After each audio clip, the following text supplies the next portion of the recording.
Music is what I live for. As a violinist and an entertainer, I'm inspired by my audience. I want to engage, connect, and surprise you. My craving for innovation, self-expression, and artistic freedom led me to break free from classical tradition and search for my own style.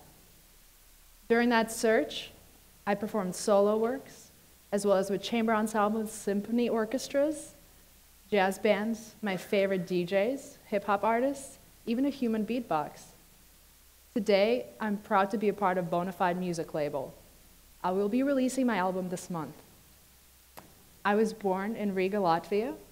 My grandparents were professional musicians. Around my 5th birthday, my grandmother showed me this tiny little violin, and she said, "Would you like to play it?" Of course, I fell for it, and I said yes. I entered conservatory prep, and it wasn't all unicorns and rainbows. I have to thank my mom, she's here today, for supporting me throughout all these years.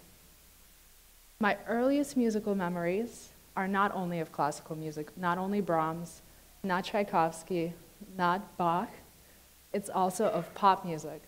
I loved electronic music.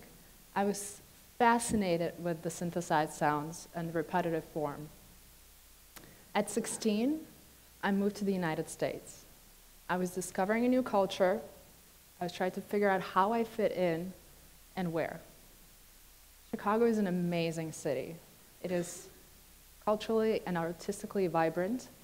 I've witnessed so many incredible live performances, such as Ravi Shankar, Paul McCartney, acts like Fuerza Bruta. They all left a mark on my journey. Upon graduating from music school, I realized that after 20 years of violin studies, I learned how to perform someone else's music, yet something was missing. I was ready for more. Truthfully, I was afraid to find out if I'm able to produce something unique and original. I pushed through. I found my voice. I discovered genres that spoke to me. I loved electronic tango, electric swing, moonbaton, experimental music.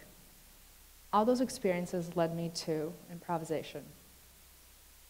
Improvisation is a self-expression which mirrors environment, space, time, and energy. I'm in the moment and I rely on my instincts. When I freestyle with the DJ, I'm able to be in the moment with the audience and the music. My goal is to make sure that the audience is listening with their full body. I want the music to unite us. I love my job. I love the positive ripple effect it creates. I love that it spreads good energy. I think it's so important that all of us think about the jobs that we choose and stick with. I urge you to be aware and responsible. Think through every decision you make and how it will affect the world. At this time, I would like to welcome to the stage my friend and music producer, Zach Fox. Zach worked on my first original track, and he inspired me to record more. Zach and I have a special performance for you, but first, let's hear from Zach. Thank you, Kat. Hello, everybody. So we've heard music be coined as the universal language, and I certainly believe that to be true.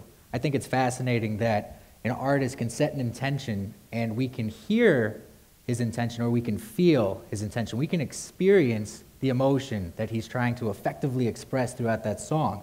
And I also think that music as a language has an infinite amount of dialect. I think it's really neat that somebody like Katarina, who's been playing violin for 20 years, can have a conversation musically with somebody like myself with no training, with no hours spent in a Latvian conservatory. But I can pick up a guitar and I can pick up a piano and, well, not pick up a piano, but I can play the piano. It'd be really cool if I could lift the piano.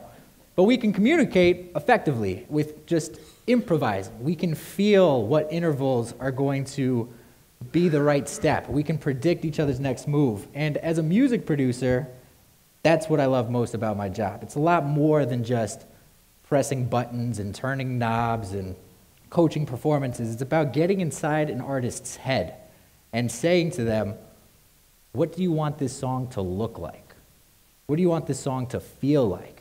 And I've had all kinds of things. I've had Artists say, I want my drums to feel like a monster truck. I want this bass to be heavy. They use all kinds of adjectives. I've had even, I want my guitar to sound fluffy. I want my voice to be like cotton balls. And as a record producer, that's what I do every day. I make cotton balls. It's wonderful. And today, that's what I want to do with you. So my first memory of feeling music was from when my mom would sit on the edge of my bed and she would accompany a lullaby with her acoustic guitar. And that was the first time I ever felt a song. I've heard songs my whole life, but that was the first time I really felt connected and felt an experience and felt an emotion from it. And she was a very accomplished songwriter, and I would study her process. I would just lay on the floor, whether it was in the kitchen, the recording studio, the upstairs area, and I would ask her, where does these songs come from? And she'd say, for me, there's two places. There's here, and there's here. And they sound different, and they feel different. And I just took that, and I used it in my craft today. And as I went through high school and I learned how to play some of my favorite band songs, I really wanted to express myself and write my own music. And again, with no training, I relied on what felt good.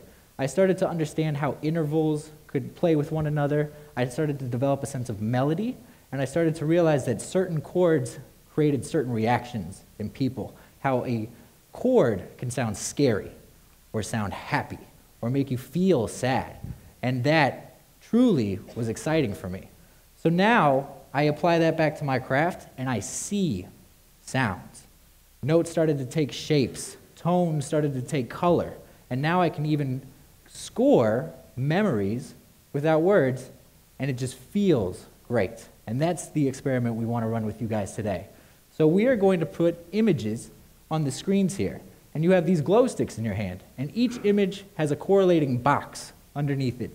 You're going to have a red square and a green square, and instinctively, I want you to raise your glow stick according to what image resonates the most with you.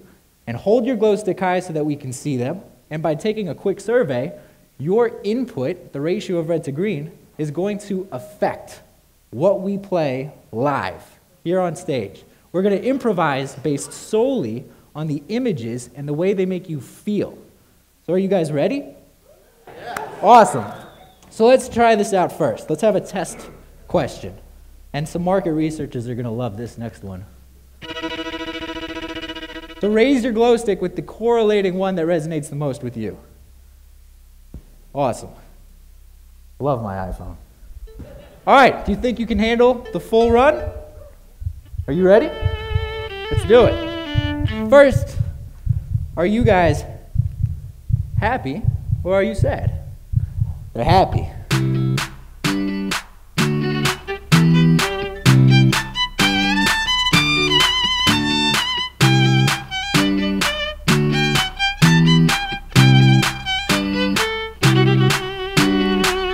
Butterfly or a jet?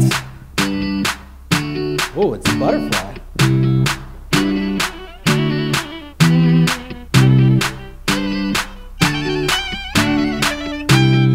A tortoise or a cheetah? Ooh, a cheetah.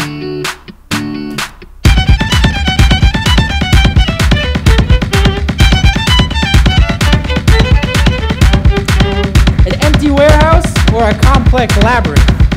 Oh, the labyrinth it is.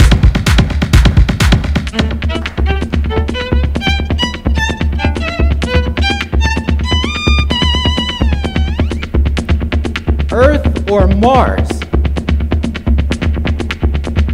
After the great adventures.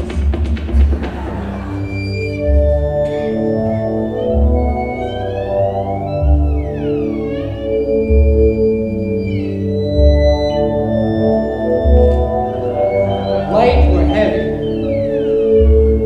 Light it is.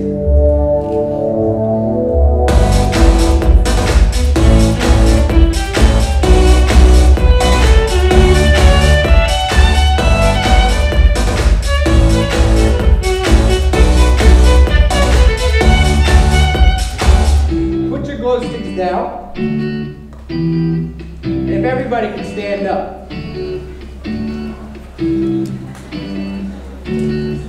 Clap or snap. It's up to you.